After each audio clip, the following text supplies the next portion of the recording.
கன்னியாகுமரி மாவட்டம் தக்கலை அருகே 13 வயது சிறுமியை பாலியல் வன்கொடுமை செய்த 63 வயது கிறித்தவ மத போதகர் குண்டர் சட்டத்தின் கீழ் கைது செய்யப்பட்டுள்ளார். சிறுமிக்கு நடந்த கொடுமையின் பின்னணி என்ன?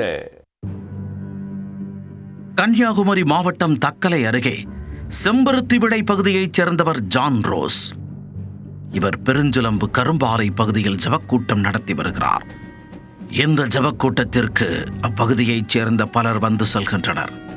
இந்நிலையில் அப்பகுதியைச் சேர்ந்த கூலி தொழிலாளி ஒருவரின் மனைவி மற்றும் 13 வயது மகள் அடிக்கடி இங்கு ஜபம் நடத்த வந்துள்ளனர். சிறுமி மதபோதகர் வீட்டில் சிறு சிறு வேலைகளை செய்து கொடுத்துள்ளார்.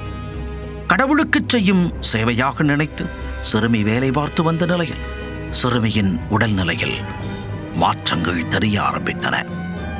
இதனால் பயந்து போன சிறுமியின் தாயார் அவரை மருத்துவமனைக்கு அழைத்துச் சென்று பரிசோதித்துள்ளார். அப்போது சிறுமி பாலியல் வன்கொடுமை செய்யப்பட்டதும் அவர் கர்ப்பமாக இருப்பதும் தெரிய வந்து அதிர்ச்சியில் உறைந்து போனார்.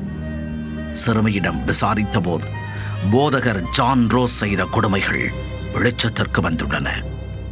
இதுகுறித்து சிறுமியின் பெற்றோர் கேட்டபோது அவர்களை மிரட்டிய ஜான் ரோஸ் கேரள மாநிலம் கொல்லத்திற்கு அழைத்துச் சென்று சிறுமிக்கு கருக்கலைப்பு செய்ய முயற்சி செய்துள்ளார்.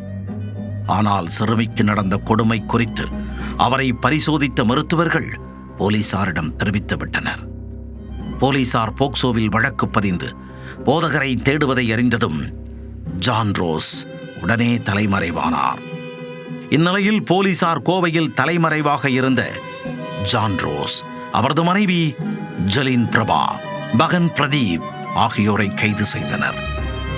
இதனிடையே சிறுமியை கர்ப்பமாக்கியதாக மதபோதகர் ஜான் ரோஸ் மீது குண்டர் சட்டத்தில் நடவடிக்கை எடுக்க மாவட்ட எஸ்பி மாவட்ட ஆட்சியருக்கு பரிந்துரை செய்தார். இதைத் தொடர்ந்து மதபோதகர் ஜான் ரோஸ் குண்டர் சட்டத்தில் கைது செய்யப்பட்டுள்ளார்.